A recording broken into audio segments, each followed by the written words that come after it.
What does the Chinese character mean? It's supposed to mean horse, because I'm born in the year of the horse. But I showed it to my daughter's friend who knows Chinese, and she said, I've never seen that sign before, so I don't know what it means. This is the classic tattoo horror story of the 90s. Yeah.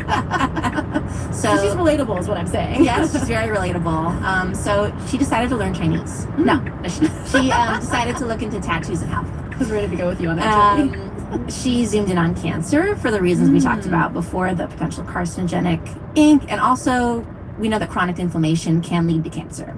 So she dove into that beautiful Scandinavian public health data that we love so much here at Science Versus.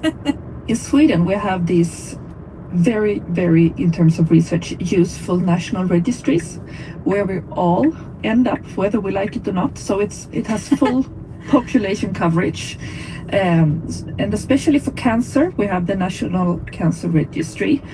So if you get diagnosed with cancer in Sweden, any cancer, you will end up. So she and her team decided to focus on two types of cancer that they could see plausibly being connected to tattoos. Skin cancers, including melanoma, it's kind of obvious, but also lymphoma, that's cancer of the lymph system. Right, because we know that the ink is in the lymph system. Right. So that makes sense. Okay, right. Got it. And so they pulled the records of everyone in Sweden who had been diagnosed with those cancers between the ages of 20 and 60. And then they set out to find who among them had tattoos. So we contacted all of them. And I mean, lymphoma is a severe disease, so not everyone who were diagnosed 10 years ago were still alive. Right. And in that case, we contacted their next of kin. I see. With the main point then of understanding whether the relative had tattoos or not. And they also gathered a group of matched people who did not have cancer, sort of like matched controls, and they sent out questionnaires to them as well. A lot of lifestyle stuff, but also like lots of questions about tattoos. Not just like, do you have a tattoo, but how many do you have? How big is it? When'd you get it? Where'd you get it? All that kind of stuff. People really got excited about this. They sent Christelle like all these emails and stuff. Like they wanted to tell her all about their tattoos.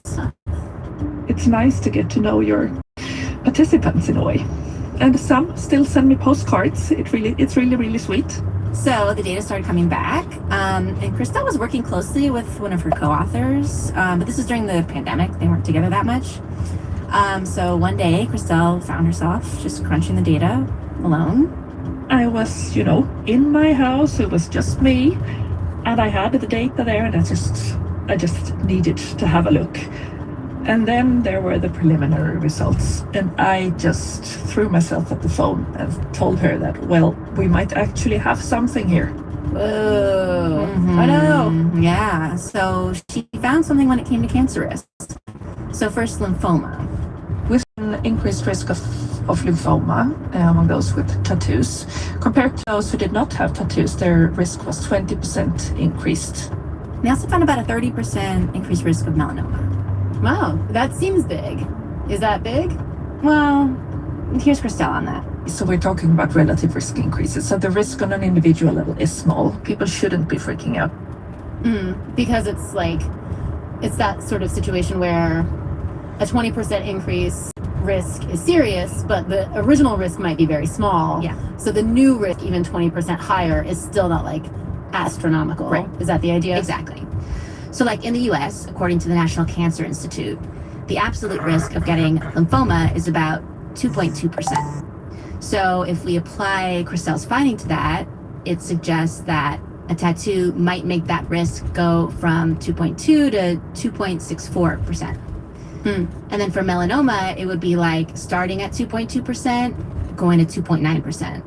Like sort of for the average person. Okay, I mean, right. So it's not nothing, obviously. Yeah. And so maybe if you're a person who's already like at increased risk or whatever, that's something maybe you want to factor that in. Exactly. And there are a couple other studies that have looked into this, and not all of them find this link to cancer, but the strongest and biggest studies do find this link. Like a similar one that was done in Denmark. Well, but what about like, is there any reason to think there might be some confounders? Like, do people who have tattoos